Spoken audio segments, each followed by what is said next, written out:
Hey guys, this is Jason coming at you. This is part 3 of the 2017 main stage setup. Let's get it going. So I have a Korg Nano Control 2. It's got 8 faders, 3 buttons, but I only need one, and it's got a knob here at the top.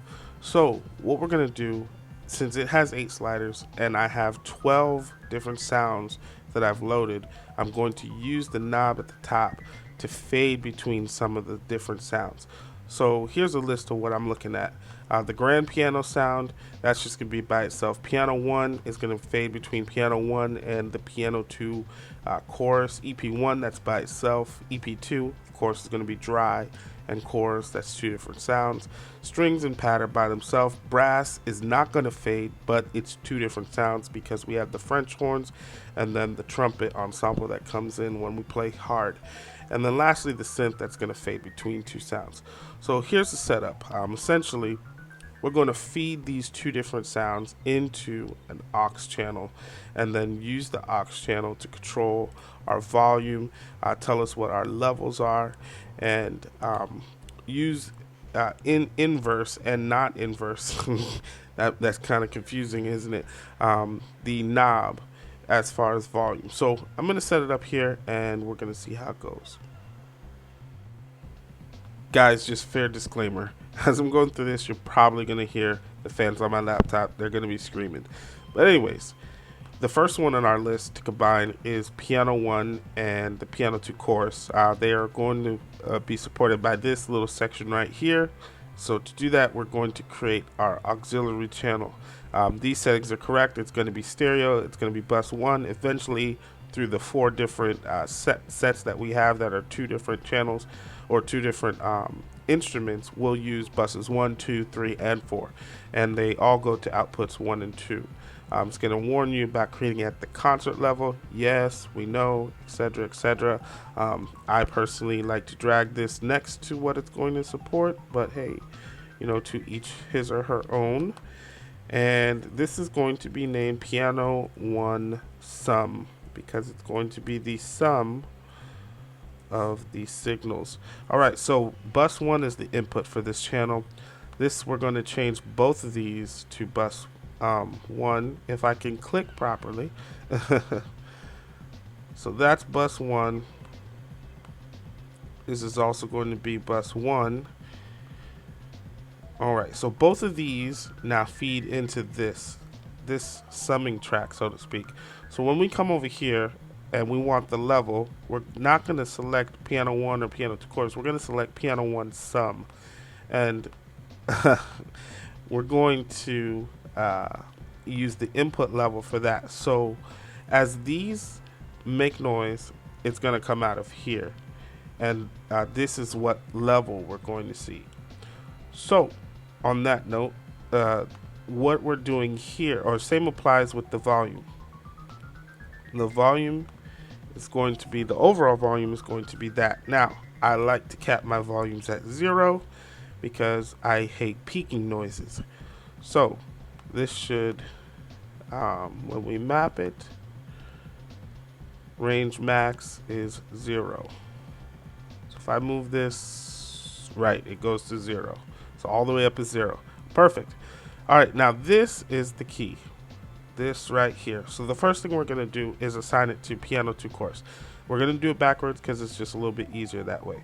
So we want, when it's far to the left, you only hear piano 1, and what's far to the right, you hear piano 2. So piano 2 right, considered up, is up, if that makes sense. So we're going to put it to volume. We're going to make the range 0 because, again, I like 0 and I don't like peaking sounds. Put it all the way up. So you see piano 2 will go, when it's all the way to the right, piano 2 is up. As I move it to the left, piano 2 goes all the way down. All right. Now, we're going to do the same with piano 1. We're going to add a mapping, which is, you click this button to add a mapping. So this control is going to control both volume on piano 2 and volume on piano 1.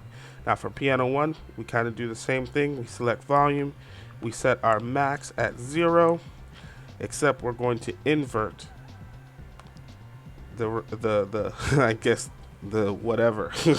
So this is the effect. You can see as I go down, one goes up, etc. They invert. Now, we should not have to put any scaling or parameters in here because the way logarithmic volume and decibels work, we should be okay. But we'll see. That's something I have yet to test. Anyways, though, I have to do this on EP2, brass, and synth. So we're going to get that going. Great. So all of these are assigned, piano 1 all the way through synth. Let's do piano together. This one's straightforward. It's just one channel, one sound. So for the level, we just hit grand piano, which is the first channel, and level. And for the volume, same thing, grand piano, volume. And then we set our max to 0. All right.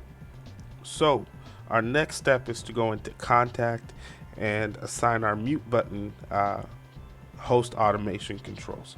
So I've already started here in contact. I've done 0 through 9, but I'm going to do 10 and 11 with you. Contact, of course, MIDI really counts starting from 0. So that's why 0 through 11 represents 1 through 12. So we're on H synth. I've added the script already. Here it is. Here's the button. I'm going to grab 10 and drag it to the mute button. That's it. You don't even need to see it. It doesn't need to be shown. When I go back to the H synth, I'll show you. It's on the regular script here that he has. So same thing for J-pop. Mute button is there. Drag and drop. All done. So the reason we do this is because when we go back into Mainstage, sorry, it's going to show us what things are called. So here we are. From now on, everything is going to be assigned to this grand piano channel because it's actually holding the contact information. But here we are. So contact, and I'm going to have to scroll down to the bottom, but you'll see everything is named. All the mute buttons are there. So let's assign these mute buttons. Piano 1 is going to be grand piano. Contact, this is where you assign the automation. So grand piano is, I can't read. I cannot read. Here it is. The next one, piano 1. So this one we're going to have to do twice because it's a duplicated channel. One has chorus. So piano 1 is the first one. We're going to add another mapping, go back to the contact thing, and piano 2 chorus is the next one. The mute button on the piano 2 chorus. All right, next one, and next one, and so forth and so on. So I'm going to get all these done, then we're going to come back and we're going to work on EP1. And we're set. One thing right quick, I had to go back and switch all these once I finished them and invert the parameter because I'm a little awkward or weird. I like for it to be on when the sound is on versus when the sound is muted. It's sometimes I play in the dark, and when it's darker, it's hard to see and push the right button versus the button's on and illuminated. So anyways, that's that. We're going to go back into contact because we need to finish EP1. So EP1, the way that's going to work is when EP1 is dialed, it's just going to almost work like a switch and turn on different values. So here, what I want to turn on is the phaser and the chorus. So I'm going to drag 12 to the chorus, and I'm also going to drag 12 to the phaser. Now you see down here, it's put both of them on. So that's all I need to do in contact. Now for EP1, I'm going to take this and I'm going to assign it to that controller in contact, which should be right here. So let's go back to contact just to take a look at it actually. All right, when I'm above 64, which is the middle, these should turn on, and when I'm below 64, they should turn off. So right now I'm above, so as soon as I move this, it should turn on, or it's backwards. So when I'm below 64, That's actually very interesting. Below is on. Well, we know what to do with that. Let's invert it. All right, so below is on and above. Below is off and above. All right, so now we're where we want to be. As soon as we hit that midpoint, it flips.